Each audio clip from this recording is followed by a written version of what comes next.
नमस्कार दोस्तों, हमारे education channel online study Sikar में आपका स्वागत है। दोस्तों, हम यहाँ पर मेवाड़ के इतिहास का अध्ययन कर रहे थे। तो मेवाड़ के इतिहास के अंतर्गत हमने रावल तेज सिंह तक का अध्ययन कर लिया था। रावल तेज सिंह के बाद में आज हम रावल रतन सिंह के बारे में पढ़ेंगे। मेवाड़ के पहले शाक्य के हम बारे में हम पढ़ेंगे। रानी पद्मिनी का हम अध्ययन करेंगे। अलाउद्दीन खिलजी का जो चित्तौड़ पे आक्रमण हुआ था उसके बारे में हम अध्ययन करेंगे। तो चलिए आज की क्लास की शुरुआत करते हैं। और अगर हमारे चैनल पे आप नए हो तो वीडियो देखने से पहले चैनल को सब्सक्राइब कर देना और वीडियो के साथ बने रहना शुरू से लेकर अंत तक, और वीडियो को पूरा देखना। ठीक है, आगे क्लास की शुरुआत करते हैं हम। आज का अपना पहला टॉपिक जो है वो है रावल रतन सिंह, यानी मेवाड़ के जो शासक थे रावल रतन सिंह, उनके बारे में आज हम पढ़ेंगे। तो रावल रतन सिंह का जो कार्यकाल आता है वो आता है सन 1301 से 1303 तक का कार्यकाल। कुछ विद्वान इनका कार्यकाल 1301 के बजाय 1302 भी मानते हैं, यानी 1302 से 1303 ये इतना ही कार्यकाल मानते हैं कुछ। लेकिन कई किताबों में हमें 1301 से 1303 मिलता है, तो कुछ में 1302 मिलता है, लेकिन ज़्यादा इंपॉर्टेंट यही माना जाता है, इसलिए हमने यहाँ इसी को ही शामिल किया है। 1301 से 1303 तक का कार्यकाल था रावल रतन सिंह का। ये मेवाड़ की रावल शाखा के अंतिम शासक थे। यहाँ पे पहली शुरुआत में मैंने लिख दिया मेवाड़ की रावल शाखा के अंतिम शासक थे। इम्पोर्टेंट टाइप का क्वेश्चन है, काफ़ी बार पूछा गया है। मेवाड़ की रावल शाखा के अंतिम शासक थे रावल रतन सिंह। इनके पिता का नाम समर सिंह मिलता है। पिता का नाम मैंने इसलिए यहाँ पे लिखा है क्योंकि अभी कुछ एग्जामों में कुछ इंपॉर्टेंट शासकों के पिता का नाम पूछा गया है। जगह राजस्थान पुलिस एग्ज़ाम जो हुई थी उसमें जयपुर के सवाई जय सिंह के पिता का नाम पूछा था। वैसे कई एग्जामों में पूछा गया है, कई में मिर्जा राजा जय सिंह के पिता का नाम भी कई एग्जामों में पूछा गया है। तो इम्पोर्टेंट जो महत्वपूर्ण शासक थे उनके पिता का नाम पूछा जाने लगा है, ट्रेंड सा चलने लगे है अब एक। तो इसलिए रावल रतन सिंह के पिता का नाम भी आपको ध्यान में रख लेना है। समर सिंह नाम था इनके पिता का नाम, समर सिंह था। समर सिंह के पिता का नाम तेज सिंह था, लेकिन ये ज़्यादा हो जाता है, आपको समर सिंह ध्यान में रखना है। रतन सिंह के पिता का नाम समर सिंह था। पत्नी का नाम आप जानते ही हो, पद्मिनी था इनकी पत्नी का नाम पद्मिनी था, ये तो आपको सबको पता है। सेनापति रतन सिंह के सेनापति थे, जो वीर गोरा और बादल थे वो सेनापति थे, जो कि रानी पद्मिनी के क्रम से भाई और चाचा लगते थे। ये भी आपको ध्यान में रखना है। रतन सिंह के समकालीन जो दिल्ली का शासक था, जो दिल्ली का सुल्तान था रतन सिंह के समकालीन, वो था अलाउद्दीन खिलजी। ये बातें भी आप जानते ही हो, नॉर्मल बातें आपने सुनी भी है, देखी भी है, फिल्मों में भी देखा आपने। तो ये नॉर्मल बातें तो आपको सबको पता है कि रतन सिंह कार्यकाल आपको ध्यान में रखना है। मेवाड़ की रावल शाखा के अंतिम शासक थे, ये चीज़ आपको ध्यान में रखनी है। पिता का नाम ध्यान में रखना है, पिता का नाम समर सिंह था। रतन सिंह के पिता का नाम समर सिंह था, ये इंपॉर्टेंट है। पत्नी का नाम आप जानते हो, सेनापति के बारे में आप जानते हो। रतन सिंह के समकालीन दिल्ली का शासक था अलाउद्दीन खिलजी, उसके बारे में भी आप जानते ही हो। चलिए आगे देखते हैं रतन सिंह के बारे में और क्या जानकारियाँ मिलती हैं। पद्मिनी का आप देखें तो पद्मिनी कौन थी, तो पद्मिनी तत्कालीन सिंहलदीप, वर्तमान श्रीलंका, यानी जो वर्तमान में जो श्रीलंका का इलाका है उसका पहले नाम था सिंहलदीप। सिंहलदीप के राजा थे गंधर्वसेन, उनकी पुत्री थी पद्मिनी। राजा गंधर्वसेन की पुत्री का नाम था पद्मिनी। और जो ये बात मैंने आपको पहले बताई थी, अच्छा, गोरा और बादल के संबंध में मैंने आपको जो बात बताई थी वो यहाँ पे है कि इसके भाई और चाचा थे, यानी पद्मिनी के भाई और चाचा थे क्रम से गोरा और बादल। और पद्मिनी के पिता का नाम राजा गंधर्वसेन मिलता है। श्रीलंका की राजकुमारी थी, पूर्व में नाम इसका सिंहलदीप था। हो गया टॉपिक क्लियर हो गया, तो हम आगे देखते हैं। रावल रतन सिंह के समय अलाउद्दीन खिलजी का मेवाड़ पर आक्रमण हुआ था। रावल रतन सिंह के समय अलाउद्दीन खिलजी का मेवाड़ पर आक्रमण हुआ था, ये बातें भी आप शायद जानते ही हो। लेकिन अब मैं वो बातें मैं आपको बताऊंगा जिसे शायद आप अनजान हो या जानते हो, तो आपकी तैयारी अच्छी है। ठीक है, चलते हैं कि रावल रतन सिंह के समय अलाउद्दीन खिलजी का मेवाड़ पर आक्रमण हुआ था, उस आक्रमण की जानकारी में कहाँ से मिलती है। रावल रतन सिंह के समय अलाउद्दीन खिलजी का चित्तौड़ पर आक्रमण हुआ था, उसकी जानकारी में कहाँ से मिलती है। उसकी जानकारी में मिलती है मलिक मोहम्मद जायसी के ग्रंथ पद्मावत से। मलिक मोहम्मद जायसी ने जो पद्मावत ग्रंथ लिखा था, यह पद्मावत ग्रंथ सन 1540 में लिखा गया था। 1540 में लिखा गया था। उसमें दिल्ली सल्तनत पर शासक था भारत में शेरशाह सूरी का शासन था भारत में। ये डबल है, शेरशाह सूरी। शेरशाह सूरी के शासनकाल में मलिक मोहम्मद जायसी ने पद्मावत ग्रंथ की रचना की थी, जिसमें अलाउद्दीन की चित्तौड़ विजय का वर्णन किया था 1540 में, यानी मूल जो घटना हुई थी 1303 की, जो 26 अगस्त 1303 की जो घटना थी, उसके लगभग 240 साल बाद में मलिक मोहम्मद जायसी ने अपने ग्रंथ पद्मावत में इसका वर्णन किया था। पद्मावत ग्रंथ में इसका वर्णन किया था मलिक मोहम्मद जायसी ने। जैसे यहाँ पे कई क्वेश्चन आपको मैं जैसे दिखाता हूँ इंक्लूड करके कि पद्मावत ग्रंथ की रचना किसने की। जैसे देखो आप, पद्मावत ग्रंथ की रचना किसने की? मलिक मोहम्मद जायसी ने की। कब की? 1540 में की थी। किसके शासनकाल में की थी? तो शेरशाह सूरी के शासनकाल में की थी। शेरशाह सूरी के शासनकाल में मलिक मोहम्मद जायसी ने सन 1540 में पद्मावत ग्रंथ की रचना की थी, जिसमें अलाउद्दीन की चित्तौड़ विजय का वर्णन मिलता है। चित्तौड़ के पहले साक्य का वर्णन मिलता है। ये साक्य के बारे में हम अगली स्लाइड में अध्ययन करेंगे।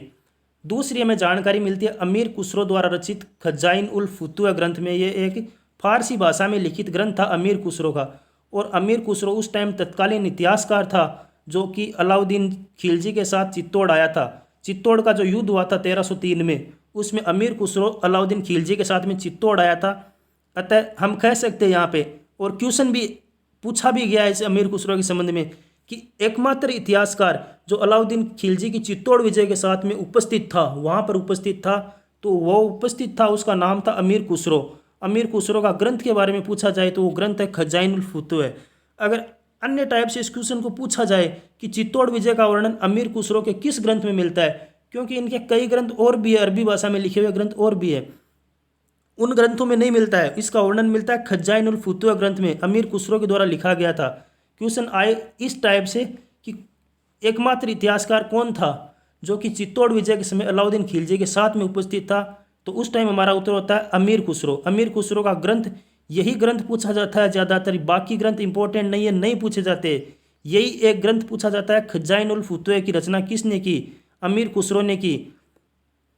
किसके बारे में की थी? तो ये चित्तौड़ विजय का वर्णन किया है इसके अंदर अमीर खुसरो ने। सल्तनत कालीन एकमात्र इतिहासकार था जो कि अलाउद्दीन खिलजी के साथ चित्तौड़ आया था साथ में। नेक्स्ट हम देखते हैं कि अलाउद्दीन खिलजी और रावल रतन सिंह की नाराजगी के क्या कारण रहे होंगे कि उनके मध्य यह युद्ध हुआ था। तो देखो, रतन सिंह व अलाउद्दीन खिलजी की नाराजगी के जो कारण थे, वो कारण थे, फर्स्ट कारण यह था कि चित्तौड़ का व्यापारिक व सामरिक महत्व था। चित्तौड़ का व्यापारिक और सामरिक महत्व था। व्यापारिक सामरिक महत्व के अंतर्गत मैं आपको बता देना चाहता हूँ कि व्यापारिक महत्व इसका इसलिए था क्योंकि यहाँ से जो सैन्य यहाँ से जो प्रमुख रास्ते गुजरते थे, सेना जिससे निकलती थी, वो दक्षिण भारत जाने वाले मार्ग पर चित्तौड़ स्थित था। इसलिए यहाँ के सेना के कारवां गुजरते थे यहाँ से। व्यापारियों के लिए मार्ग सुलभ था व्यापार के लिए, क्योंकि चित्तौड़ के बाद में गुजरात आदि उस साइड दक्षिण भारत जाने का मार्ग इधर से ही था। तो ये तो होता है इसका व्यापारिक महत्व है कि प्रमुख दक्षिण भारत की तरफ जाने वाले प्रमुख मार्ग पर स्थित था। ये होता है इसका व्यापारिक महत्व था। इसलिए सामरिक महत्व था क्योंकि यहाँ पे जो ये पूरा एक पहाड़ी इलाका है, यहाँ पे सेना को रखा जा सकता है बिल्कुल सुरक्षित, किसी को बिना पता चले हम यहाँ सेना को रख सकते हैं। ये था इसका सामरिक महत्व है। एक लाइन तो क्लियर हो गई। दूसरा, अलाउद्दीन खिलजी की महत्वाकांक्षी व साम्राज्यवादी नीति। अलाउद्दीन खिलजी की महत्वाकांक्षी, अलाउद्दीन खिलजी एक महत्वाकांक्षी शासक था। अलाउद्दीन खिलजी महत्वाकांक्षी शासक था, तो जो महत्वाकांक्षी शासक हुए हैं उनकी नीति रही है साम्राज्य विस्तार की, साम्राज्यवादी नीति, साम्राज्य विस्तार। वो अपने साम्राज्य को आगे बढ़ाना चाहता था, दिल्ली तक ही सीमित नहीं रखना चाहता था, आगे बढ़ाना चाहता था। ये होती है साम्राज्यवाद की नीति से प्रेरित होकर अलाउद्दीन खिलजी ने चित्तौड़ पर आक्रमण किया था। दूसरा इसका कारण ये था। तीसरा कारण आपको मैं बताता हूँ कि रावल रतन सिंह के जो एक रानी थी, उसका नाम था पद्मिनी। पद्मिनी परम सुंदरी रानी थी, अत्यधिक सुंदर थी, इसलिए अलाउद्दीन खिलजी उस रानी को प्राप्त करना चाहता था। एक बात आपको और बताता हूँ कि रानी पद्मिनी की सुंदरता का वर्णन अलाउद्दीन खिलजी के सामने किसने किया था? अलाउद्दीन खिलजी के सामने रानी पद्मिनी की सुंदरता का वर्णन किया था राघव चेतन नाम के एक तांत्रिक ने। इस राघव चेतन को काला चेतन भी कहा जाता है। कुछ इतिहास ग्रंथों में मिलता है कि अलाउद्दीन खिलजी ने बाद में इस राघव चेतन को सम्मानित भी किया था। नेक्स्ट देखते हैं, चित्तौड़ का युद्ध कब हुआ था? अलाउद्दीन खिलजी ने चित्तौड़ पर आक्रमण कब किया था? तो ये अलाउद्दीन खिलजी ने चित्तौड़ पर आक्रमण किया था सन 1303 में। 1303 में अलाउद्दीन खिलजी ने चित्तौड़ पर आक्रमण किया। किला कब फतेह किया, यानी चित्तौड़ का किला अलाउद्दीन खिलजी ने कब जीता, तो ये किला जीता था 26 अगस्त सन 1303 को। वैसे यहाँ पे कोई डेट नहीं मिलती है, डेट इसके साथ में यही डेट मिलती है, इसके जो किले का पतन हुआ था ये डेट हमें कन्फर्म मिलती है 26 अगस्त 1303 को। लेकिन ये आक्रमण के संबंध में ये डेट नहीं मिलती है। काफ़ी विद्वान कई सालों तक का घेरा बताते हैं कि अलाउद्दीन खिलजी काफ़ी साल तक यहाँ घेरा डाल के बैठा था, ऐसे ऐसे कई बातें बताते। लेकिन अगर हम रतन सिंह का कार्यकाल देखें तो कई जगह में रतन सिंह का कार्यकाल मिलता है 1 साल का, तो कई जगह मिलता है 2 साल का। इसलिए यहाँ पे कन्फर्म डेट है नहीं, डेट यहाँ पे यही मिलती है 26 अगस्त 1303 की। तो उन बातों को नकार भी सकते हैं, नकारा भी नहीं जा सकता कि कितने साल का घेरा डाला था ऐसे वैसे। तो ये तो 1303 का ही वैसे युद्ध कहा जाता है, चित्तौड़ का युद्ध 1303 में हुआ था। चित्तौड़ के किले का पतन अगर पूछे तो वो हुआ था 26 अगस्त 1303 को। ये डेट आपको इम्पोर्टेंट डेट है, ध्यान में रखनी है, कॉपी में आपको लिखते हुए चलना है। अगर आप लिख नहीं रहे हो तो आप स्क्रीनशॉट भी ले सकते हो इसका। 26 अगस्त 1303 को चित्तौड़ के किले का पतन हुआ था। चित्तौड़ के किले का पतन हुआ तो इस पतन के साथ ही चित्तौड़ के किले में हुआ साका। साका वो होता है कि जो जब किले को कोई बाहरी आक्रमणकारी किले को घेर लेते हैं तो जो अंदर जो सेना होती है उसके पास जब बचने का कोई उपाय नहीं होता है तो दुर्ग के स्वाभिमानी जो सैनिक और शासक होते हैं वो सर पे केसरिया बाना पहनकर शत्रु सेना पे जो किले का गेट खोलकर टूट पड़ते हैं और दुर्ग की बहादुर महिलाओं के द्वारा अपने आप को दुश्मनों के हाथों में जाने से बचने के लिए अग्नि को समर्पित कर देती है। अग्नि में कूद जाती है, वो अग्नि को समर्पित कर लेती है सदा सदा के लिए। उसे हम साका कहते थे। तो चित्तौड़ के किले साका कहते हैं। तो चित्तौड़ के किले में मेवाड़ का पहला साका हुआ था रावल रतन सिंह के समय 1303 में। 26 अगस्त 1303 में चित्तौड़ के किले का पहला साका हुआ था। तो उसमें केसरिया किसके नेतृत्व में किया गया? केसरिया किया गया था रावल रतन सिंह और गोरा बादल आदि वीरों के नेतृत्व में केसरिया किया गया था। और जौहर किसके नेतृत्व में किया गया? जौहर किया गया था रानी पद्मिनी और रतन सिंह की 1600 अन्य रानियां थी, उनके नेतृत्व में चित्तौड़ में पहला साका संपन्न हुआ था। चलो आगे देखते हैं कि चित्तौड़ के किले में रतन सिंह व गोरा बादल के नेतृत्व में केसरिया किया हुआ रतन सिंह की रानी पद्मिनी के नेतृत्व में जौहर हुआ। यह बात मैंने आपको पहले बताई है कि रतन सिंह व गोरा बादल के नेतृत्व में केसरिया किया गया, रतन सिंह की रानी पद्मिनी के नेतृत्व में जौहर हुआ। पद्मिनी के साथ में मलिक मोहम्मद जायसी के ग्रंथ पद्मावत में मिलता है हमें। पद्मावत ग्रंथ के अनुसार 1600 दुर्ग की 1600 स्त्रियां और थी जो कहा जाता है कि सभी रतन सिंह की पत्नियां थी। उनके नेतृत्व में पद्मिनी के नेतृत्व में उन 1600 स्त्रियों ने भी साथ में जोर किया था और अपने आप को सुल्तान के हाथों में जाने से बचाया था। तो ये तो यहाँ तक तो बात हो जाती है जौहर केसरिया के संबंध में। आगे हम देखो नोट लगा के एक बात लिखी हुई है, डेट वही है जो मैंने आपको पहले बताई है कि 26 अगस्त 1303 को रावल रतन सिंह के समय चित्तौड़ किले में मेवाड़ का पहला साका हुआ। हमने पिछली स्लाइड में पढ़ा था, हमने यह पढ़ा था कि 26 अगस्त 1303 को चित्तौड़ के किले का पतन हो गया था। पतन होने के बाद में साका कंप्लीट होता है। तो पतन जो हुआ था दुर्ग का, तो उसके साथ साथ ही साका कंप्लीट होता है। तो उस टाइम ये चित्तौड़ का सब वही डेट तो वही रहेगी 26 अगस्त 1303 को जो किला फतेह किया था अलाउद्दीन खिलजी ने, चित्तौड़ के किले का पतन हुआ था, ये डेट रहेगी। इंपॉर्टेंट डेट है भाई कि इस दिन चित्तौड़ के किले में मेवाड़ का पहला साका हुआ था। किसके शासनकाल में हुआ था? रावल रतन सिंह के शासनकाल में। केसरिया किसने किया? रतन सिंह ने। जौहर किसने किया? तो रानी पद्मिनी ने। आक्रमण किसका हुआ? आक्रमण हुआ अलाउद्दीन खिलजी का। शॉर्ट में मैं लिख देता हूँ AK यानी अलाउद्दीन खिलजी का चित्तौड़ पर आक्रमण हुआ और चित्तौड़ में मेवाड़ का पहला साका कंप्लीट हुआ चित्तौड़ के दुर्ग में। यहाँ तक बात हो जाती है। चित्तौड़ का किला अलाउद्दीन खिलजी ने जीत लिया। और आगे देखो, आगे बाद में अलाउद्दीन खिलजी ने यहाँ पे कुछ बुरे कार्य भी किए थे जिसका वर्णन इसमें दिया गया है कि आगे देखो अलाउद्दीन के चित्तौड़ आक्रमण से संबंधित अन्य बातें क्या क्या थी कि अलाउद्दीन खिलजी ने चित्तौड़ के बाद कत्लेआम का आदेश जारी किया क्योंकि रानी पद्मिनी ने तो अपने आप को अग्नि को समर्पित कर दिया था। तो वो टीस कहीं ना कहीं खिलजी को खाए जा रही थी कि मैं कुछ ना कर सका, मैं रानी को पा ना सका। तो ये बाद में क्या करता है कि चित्तौड़ की जो निर्दोष प्रजा थी उस पे अपने अत्याचार करता है, अपनी वीरता उन लोगों पे दिखाता है। तो और वहाँ पे उसने लगभग 30,000 से अधिक लोगों का सामूहिक कत्लेआम किया, नरसंहार किया, उनको उनके सिरों को काट काट के उसने वहाँ पे इकट्ठा किया था। अलाउद्दीन खिलजी ने चित्तौड़ विजय के बाद कत्लेआम का आदेश जारी किया और लगभग 30,000 लोगों का सामूहिक कत्लेआम किया। सामूहिक रूप से 30,000। 30,000 एक बहुत बड़ी संख्या होती है, सोच के देखो आप कितनी होती है। 30,000 लोगों का सामूहिक कत्लेआम अलाउद्दीन खिलजी ने किया था।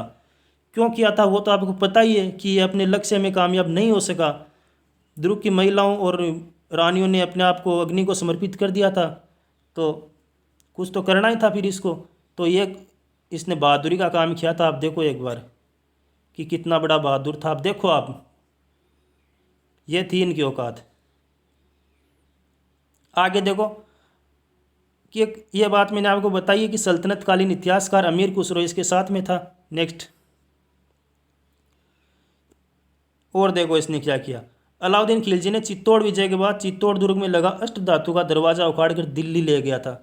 ये जो दुर्ग में लगा हुआ दरवाजा था अष्ट धातु का, 8 धातुएं, लगभग 8 धातुएं होती है जिसमें 8 धातुओं से मिलकर बनाया गया हो, जैसे सोना, चांदी, तांबा, लोहा, वैसे कांस्य, पीतल, जो भी होती है धातुएं, 8 धातुओं से मिलकर जो बना होता है उसे अष्ट धातु बोलते हैं। अष्ट धातु का जो दरवाजा था चित्तौड़ के किले पे लगा हुआ था, इसको अलाउद्दीन खिलजी क्या करता है, यहाँ से उखाड़ता है और दिल्ली ले जाता है।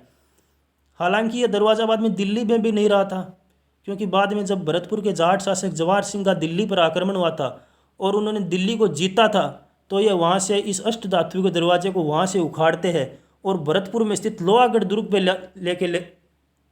लोहागढ़ दुर्ग में लेकर वहाँ पे दुर्ग का मेन दरवाजे पे लगा देते हैं।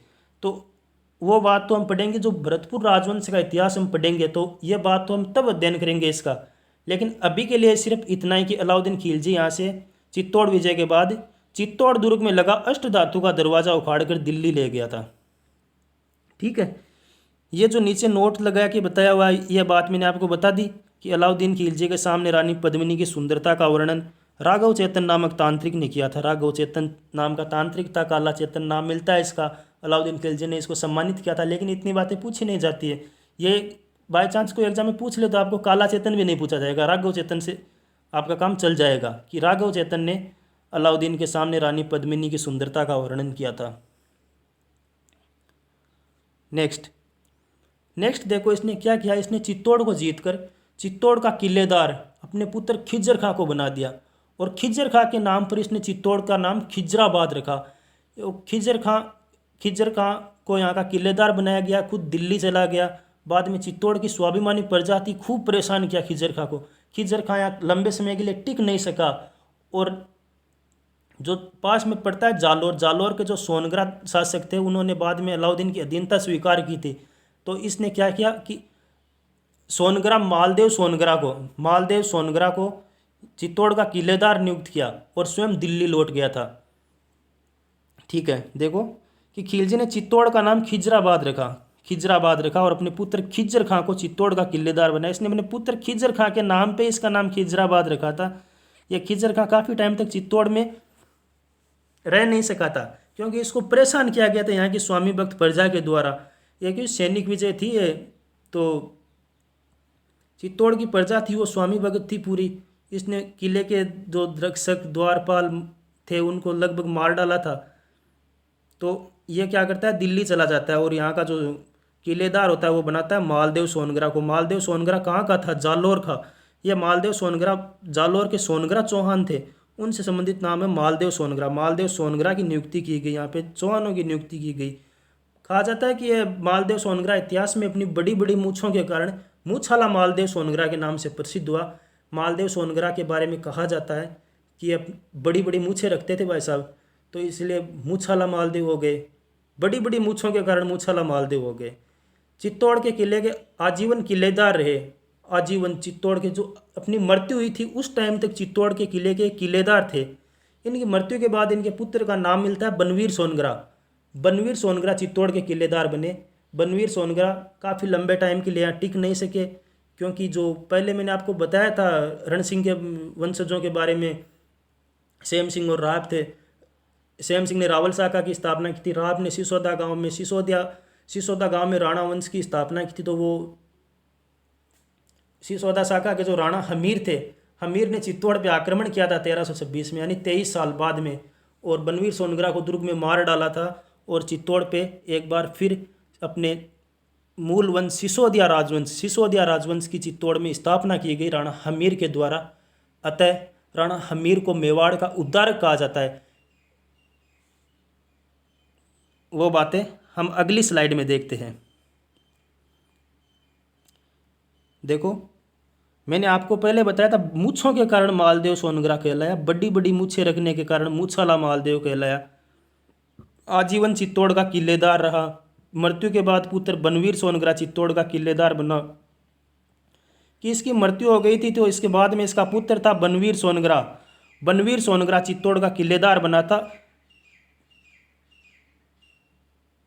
कि इसकी मृत्यु के बाद में इसका पुत्र बनवीर सोनग्रा चित्तौड़ का किलेदार बना।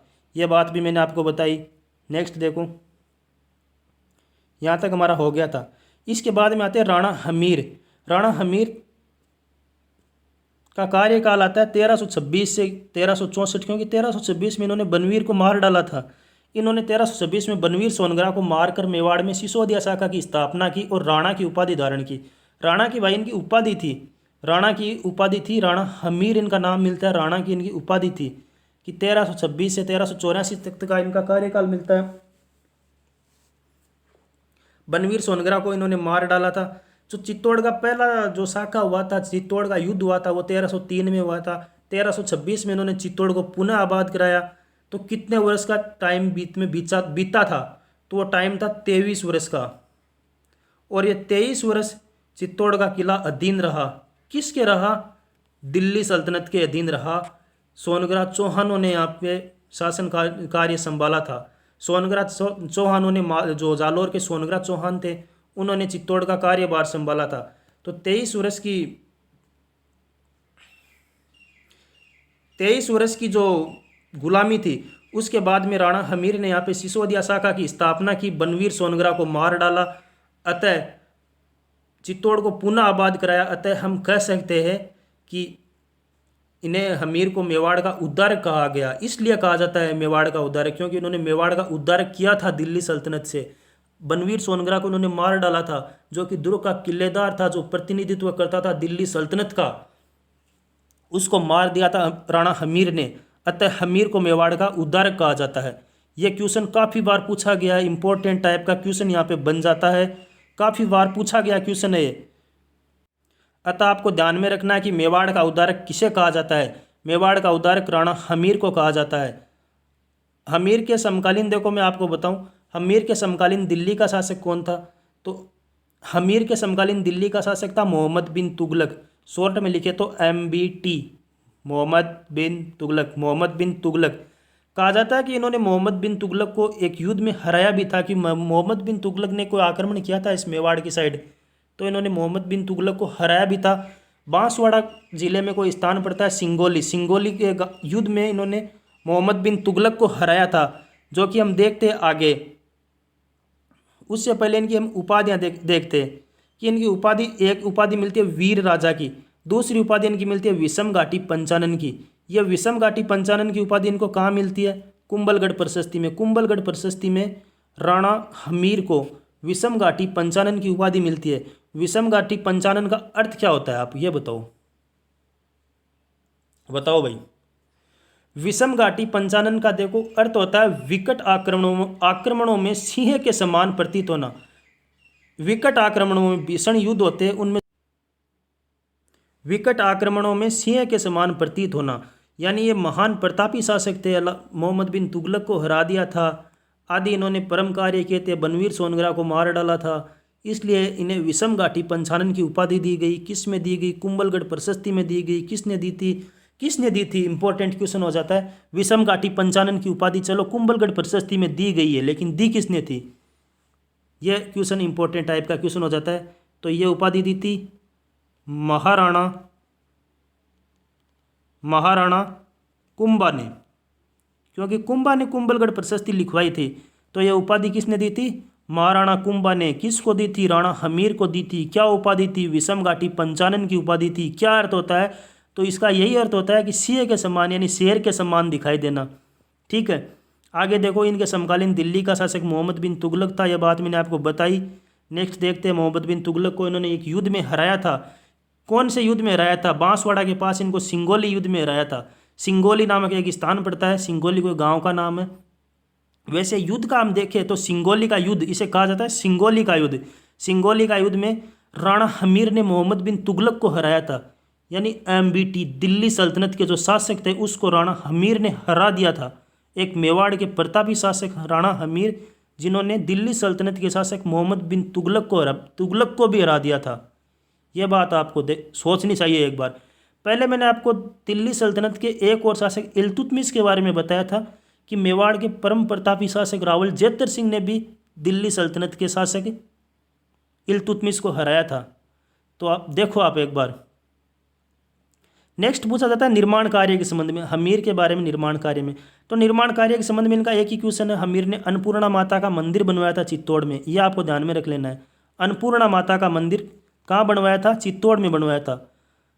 हमीर के बाद में हम बात करेंगे राणा क्षेत्र सिंह के बारे में, जिन्हें राणा खेता कहा जाता है। हमीर के पुत्र थे, परम प्रतापी शासक थे, जिन्हें मेवाड़ मालवा युद्ध का संघर्षपात कहा गया। मेवाड़ मालवा संघर्ष का सूत्रपात कहा गया। इन्होंने अजमेर, भीलवाड़ा, छप्पन के मैदान आदि इलाकों को जीता था। हाड़ौती को जीता था। हाड़ौती विजय का वर्णन एकलिंगनाथ प्रशस्ति में मिलता है। मेवाड़ के प्रथम शासक थे जिन्होंने हाड़ौती विजय हासिल की थी। आदि बातें उनके बारे में मिलती है। तो चलो देखते हैं हम राणा क्षेत्र सिंह के बारे में। देखो भाई साहब, क्षेत्र सिंह, तो दोस्तों क्षेत्र सिंह का हमें दूसरा नाम मिलता है राणा खेता।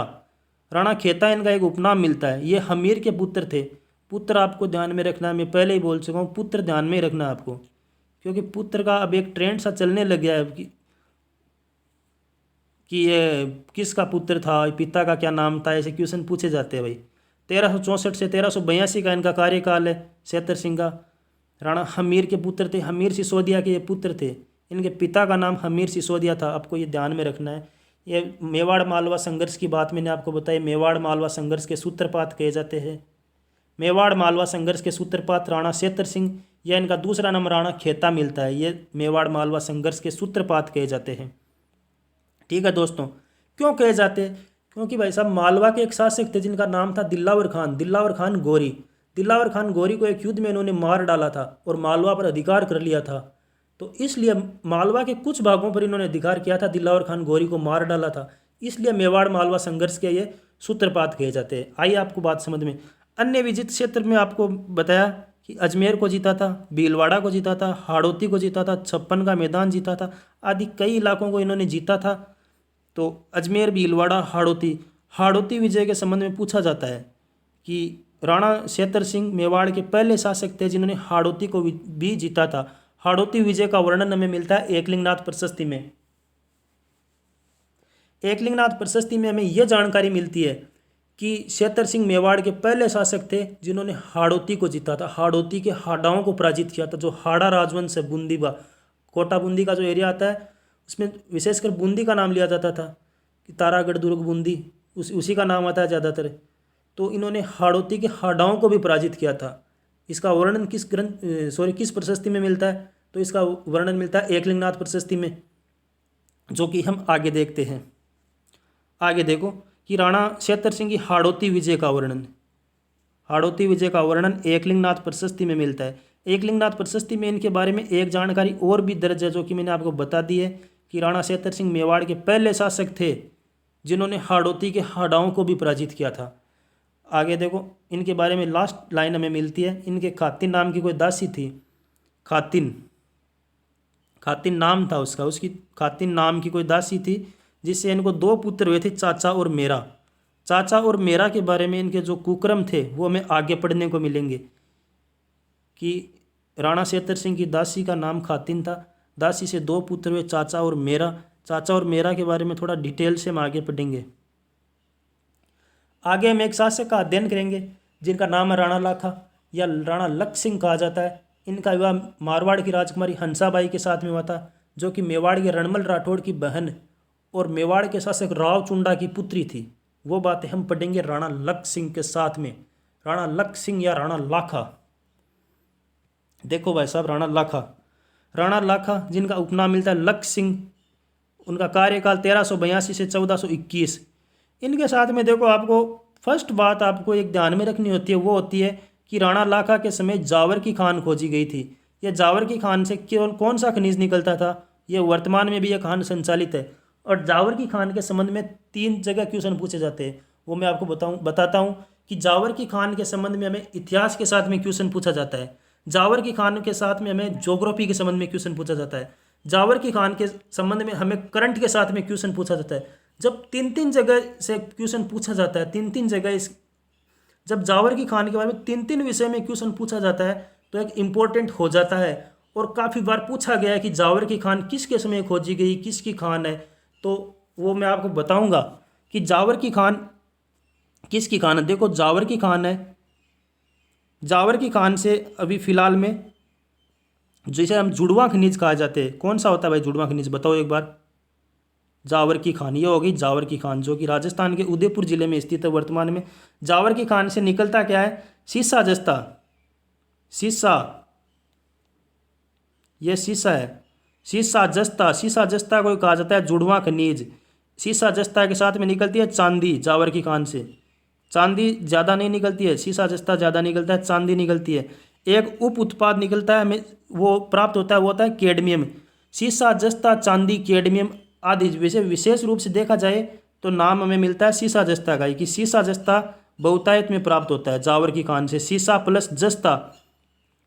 ठीक है दोस्तों, सीसा और जस्ता। अगर आप ध्यान में, अब आगे इतिहास के संबंध में इसकी इतनी बात होती है कि जावर की खान से जावर की खान खोजी गई थी, चांदी की खान थी। इतिहास के संबंध में हमें इतनी जानकारी मिलती है कि उस टाइम में जावर की चांदी की खान खोजी गई थी राणा लाखा के समय। इतिहास विषय के साथ इतनी जानकारी करवाई जाती है। जब हम ज्योग्राफी का अध्ययन करेंगे आगे की क्लास में, आपको ज्योग्राफी के बारे में बताऊंगा, राजस्थान की ज्योग्राफी में हम अध्ययन करेंगे खनिजों का। उस टाइम में आपको बताऊंगा कि सीसा जस्ता निकलता है, चांदी निकलती है, कैडमियम प्राप्त होता है, उप उत्पाद कौन सा है, सह उत्पाद कौन सा है, वो बातें हम पढ़ेंगे ज्योग्राफी के साथ में। यहाँ पे आपको विशेष तौर पर सीसा जस्ता भी नहीं याद रखना है, यहाँ पे आपको याद रखनी है जावर की खान, ये राजस्थान के उदयपुर जिले में स्थित है, वो तो आपको पता ही है। जावर की खान से उस टाइम कौन सा खनिज निकलना शुरू हुआ था, चांदी निकलना हुई थी, जिससे क्या हुआ था, मेवाड़ की आर्थिक स्थिति मजबूत हुई थी। राणा लाखा ने अनेक दुर्गों का निर्माण करवाया था। ठीक है, राणा लाखा का एक स्वाभिमानी पुत्र था जिसका नाम मिलता है राजकुमार चुंडा सिसोदिया। ठीक है, राजकुमार चुंडा सिसोदिया को मेवाड़ का विषम पितामह कहा जाता है। किसको कहा जाता है, देखो, इन्हें राजकुमार चुंडा सिसोदिया को विषम पितामह इसलिए कहा जाता है कि इसके पीछे एक कहानी आती है। कहानी यह आती है कि राणा लाखा जी एक बार दरबार में बैठे हुए थे, दरबार लगा हुआ था। चुंडा इस टाइम दुर्ग में अनुपस्थित था, दुर्ग में उपस्थित नहीं था। तो उस टाइम होता क्या है कि मारवाड़ के जो शासक थे, मारवाड़ के शासक का नाम मिलता है, वो मैं आपको जो मारवाड़ रियासत यानी जोधपुर रियासत में आपको पढ़ाऊंगा, उस टाइम आपको कंप्लीट रूप से आपको बता दूंगा, लिख के दे दूंगा, स्लाइड दे दूंगा, लिख लेना आप। लेकिन यहाँ आपको मैं मौखिक रूप से एक बार बता देता हूँ कहानी के रूप में। वो कहानी है कि मारवाड़ के एक शासक थे जिनका नाम था राव चुंडा का ज्येष्ठ पुत्र था जिसका नाम था रणमल की बहन थी जिसका नाम था हंसा बाई। तो राव चुंडा ने अंतिम समय में रणमल के स्थान पर रणमल के छोटे भाई कान्हा को अपना उत्तराधिकारी बनाया था। कान्हा इसकी सौतेली माता का पुत्र था रणमल की का।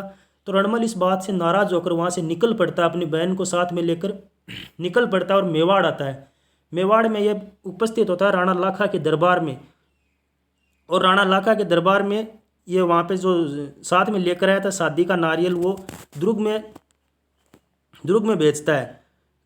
तो वहाँ पे उस टाइम दरबार के अंदर ये चुंडा उपस्थित नहीं थे, चुंडा के लिए लेकर आया था, लेकिन चुंडा सिसोदिया थे नहीं दुर्ग में।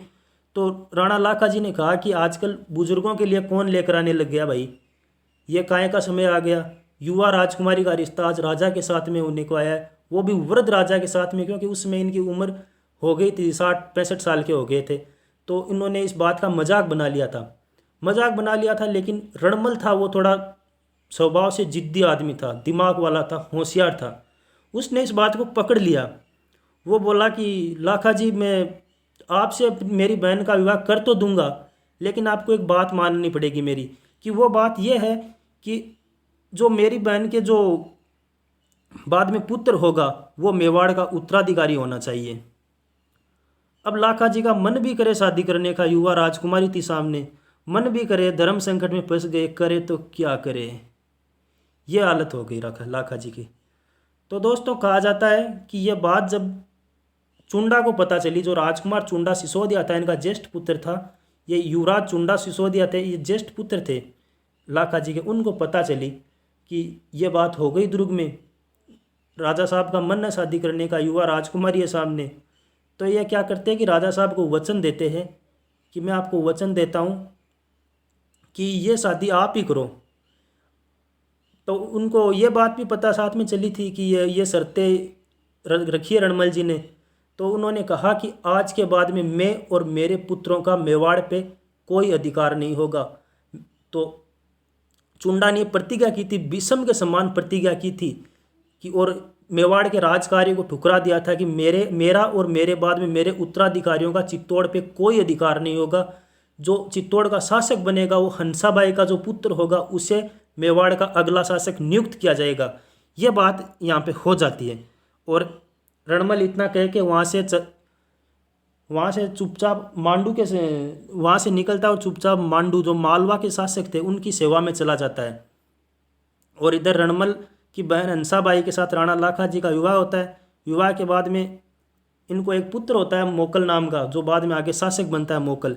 ठीक है, वो आगे बताऊंगा। देखो ये तो यहाँ तक तो इनके जो भीष्म पितामह कहे जाते हैं, भीष्म पितामह के संबंध में मैंने आपको कहानी बताई है। ये तो हो गई भीष्म पितामह के संबंध में कि राजकुमार चुंडा सिसोदिया को मेवाड़ का भीष्म पितामह क्यों कहा जाता है। तो इसलिए कहा जाता है कि उन्होंने मेवाड़ का राजकार्य ठुकरा दिया था कि जो मेरे और मेरे जो बाद में उत्तराधिकारी होंगे उनका मेवाड़ पे अधिकार नहीं होगा। जो राजकुमारी हंसाबाई के जो पुत्र होंगे वही मेवाड़ के शासक बनेंगे। ये तो यहाँ तक बात हो जाती है। इसका भीष्म पितामह कहा जाता है इसलिए। आपको मैंने दो बातें मेवाड़ के संबंध में दो बातें बता चुका हूँ। मेवाड़ का उद्धारक किसे कहा जाता है, पिछले पिछले शायद दो स्लाइड पीछे बताया था। मेवाड़ का उद्धारक कहा जाता है राणा हमीर को। आगे देखो एक बात आई है कि मेवाड़ का भीष्म पितामह है। ये क्वेश्चन पूछे जाते हैं भाई, इंपॉर्टेंट क्वेश्चन होते हैं यहाँ से। मेवाड़ का भीष्म पितामह राजकुमार चुंडा सिसोदिया को कहा जाता है। राजकुमार चुंडा सिसोदिया को मेवाड़ का भीष्म पितामह कहा जाता है। आपको लिखना है, ये क्वेश्चन मिलेंगे आपको पेपर में। नेक्स्ट देखो, राणा लाखा जी के संबंध में बात करेंगे हम आगे। ये बात कहानी में आपको सुना चुका हूँ कि राणा लाखा का विवाह मारवाड़ के रणमल राठौड़ की बहन और राव चुंडा की पुत्री हंसाबाई के साथ हुआ था। राव चुंडा की पुत्री हंसाबाई के साथ इनका विवाह हुआ था। ये बात मैं आपको बता चुका हूँ। एक देखो कि राणा लाखा ने नकली तारागढ़ अभियान भी किया था, छद्म तारागढ़ अभियान किया था, जिसमें तारागढ़ की रक्षा करते हुए कुंभा हाडा ने अपनी जान दी थी। कि कहा यह जाता है कि राणा कुंभा की एक पत्नी थी हाड़ौती की, बूंदी की राजकुमारी राणा कुंभा की पत्नी थी। इन्होंने किसी बात पे इन्हें ताना मार दिया था। ठीक है, तो इन्होंने क्या किया कि मैं तारागढ़ पे विजय हासिल करूंगा और आज ही करूंगा, नहीं विजय हासिल की तो खाना नहीं खाऊंगा। तो भाई साहब ऐसे कोई करता है क्या? लेकिन लाखा जी ने यह प्रतिज्ञा की थी।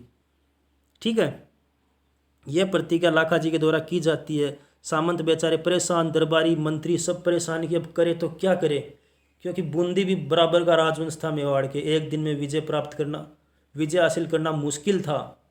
एक दिन में क्या, काफ़ी टाइम लग जाता, लेकिन बूंदी मेवाड़ के बराबर ही था। तो मेवाड़ी सरदारों ने इनको समझाया कि क्यों ना कोई बीच का रास्ता निकाला जाए, जिससे लाखा जी की प्रतिज्ञा भी पूरी हो जाए, बूंदी भी विजित हो जाए, तारागढ़ भी विजित हो जाए और लाखा जी की प्रतिज्ञा भी पूरी हो जाए। तो ये काम करते हैं कि एक रेत का तारागढ़ बनाते हैं, नकली तारागढ़ बनाते हैं, और उस तारागढ़ को लाखा जी के द्वारा जीता जाता है, नकली तारागढ़ को जीता जाता है। अब भाई मेवाड़ में उस टाइम बूंदी का एक राजकुमार उपस्थित था जिसका नाम था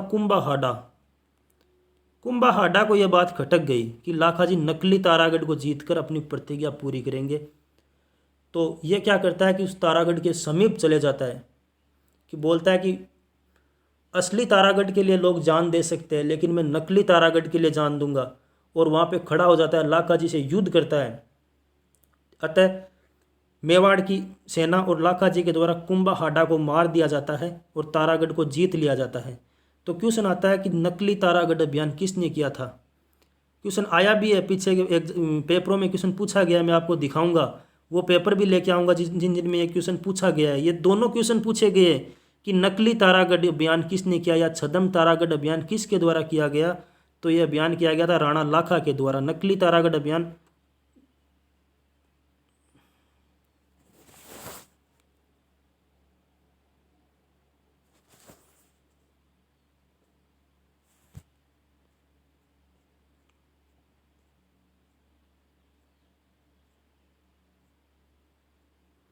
कि नकली तारागढ़ अभियान राणा लाखा के द्वारा किया गया था। ठीक है। और इसमें जान किसने दी थी, तो कुंभाहाडा ने इसमें अपनी जान दी थी। नकली तारागढ़ अभियान की रक्षा करते हुए कुंभाहाडा ने अपनी जान दी थी। कुंभकर्ण हाडा नाम मिलता है, कुंभाहाडा ने अपनी जान दी थी। नेक्स्ट देखो, आगे देखो, निर्माण कार्य, इनके संबंध में निर्माण कार्य के बारे में पूछा जाता है। तो इसमें बात आती है कि राणा लाखा के समय 2 बंजारों के द्वारा पिछोला झील का निर्माण करवाया गया। पिछोला झील का निर्माण करवाया गया 2 बंजारों के द्वारा। 2 बंजारों का नाम मिलता है, बिच्छूमार, चिड़ियामार, बंजारों का नाम मिलता है। लेकिन पूछा नहीं जाता है भाई, बिच्छूमार, चिड़ियामार ऐसे क्वेश्चन नहीं पूछे जाते। बंजार, यहाँ 1-2 बार क्वेश्चन पूछा गया है कि राजस्थान में बंजारों द्वारा निर्मित झील कौन सी है। वैसे कई क्वेश्चन पूछे जाते हैं, जैसे बंजारों द्वारा निर्मित झील तो पिछोला झील, व्यापारियों द्वारा निर्मित दुर्ग तो बेसरोडगढ़ दुर्ग, ऐसे क्वेश्चन पूछे जाते हैं। लेकिन नाम नहीं पूछा गया कि 2 बंजारों के द्वारा पिछोला झील का निर्माण करवाया गया। ये निर्माण इन्होंने अपने बैलों की स्मृति में करवाया था। 2 बैल थे इनके पास में, बैल, उनकी स्मृति में इन्होंने पिछोला झील का निर्माण करवाया था। इसी पिछोला झील के बाद में महाराणा उदय सिंह ने उदयपुर बसाया था पिछोला झील के किनारे। वो उदय सिंह के साथ में आपको बता दूंगा। ठीक है।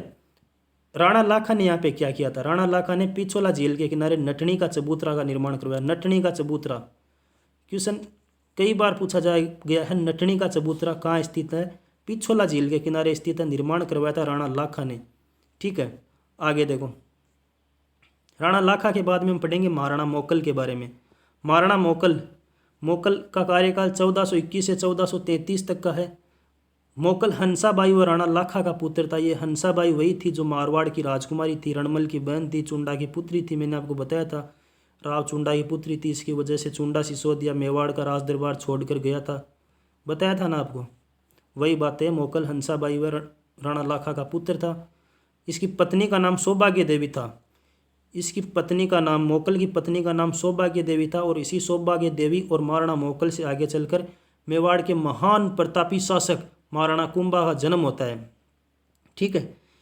मोकल के दरबारी विद्वान पूछे गए, मोकल के दरबारी विद्वान योगेश्वर भट्ट और विष्णु भट्ट, ये पूछे गए, मैं ज़्यादा शामिल करता हूँ। ये इस टाइप से पूछे गए थे एक बार कि योगेश्वर भट्ट और विष्णु भट्ट किसके दरबारी थे। तो योगेश्वर भट्ट और विष्णु भट्ट महाराणा मोकल के दरबारी थे। ठीक है। शिल्पी, प्रमुख शिल्पी थे इनके फन्ना, पन्ना और मन्ना। ये सीधे से याद रख लोगे आप तो कि फन्ना, पन्ना, मन्ना, पन्ना, पन्ना, मन्ना, ये मोकल के शिल्पी थे। नेक्स्ट देखो, निर्माण कार्य के संबंध में क्वेश्चन आता है। निर्माण कार्य के संबंध में हर शासक के साथ में क्वेश्चन आता है। हर शासक के साथ में, हर शासक ने कुछ ना कुछ चीज़ों, मेवाड़ में तो हर शासक के साथ में आएगा, कुछ ना कुछ का तो निर्माण करवाया था। और पूछा भी जाता है मेवाड़ के इतिहास में तो हर शासक के साथ में निर्माण कार्य का क्वेश्चन जुड़ा हुआ है। आगे तो शायद नहीं जुड़ा होगा, लेकिन मेवाड़ में तो जुड़ा है, इंक्लूड है। कि मोकल ने चित्तौड़ में त्रिभुवन नारायण मंदिर या भोज मंदिर का पुनर्निर्माण करवाया था। चित्तौड़ में त्रिभुवन नारायण मंदिर, या जिसे इस मंदिर को कहते थे भोज मंदिर, का पुनर्निर्माण करवाया और इसका नाम समिदेश्वर मंदिर रख दिया। इस मंदिर के पीछे भोज मंदिर नाम इसलिए जुड़ा है क्योंकि एक परमार शासक राजा भोज ने इसका निर्माण करवाया था, इसलिए इस मंदिर को भोज मंदिर भी कहते हैं। त्रिभुवन नारायण का मंदिर है, मूलतः विष्णु मंदिर है, भोज मंदिर कहते हैं क्योंकि भोज परमार ने इसका निर्माण करवाया था, इसलिए इसे भोज मंदिर कहते हैं। भोज मंदिर का पुनर्निर्माण मोकल ने करवाया था और इसका नाम समिदेश्वर मंदिर रख दिया। इसे समिदेश्वर मंदिर या मोकल का मंदिर भी कहते हैं, मोकल मंदिर भी कहते हैं, मोकल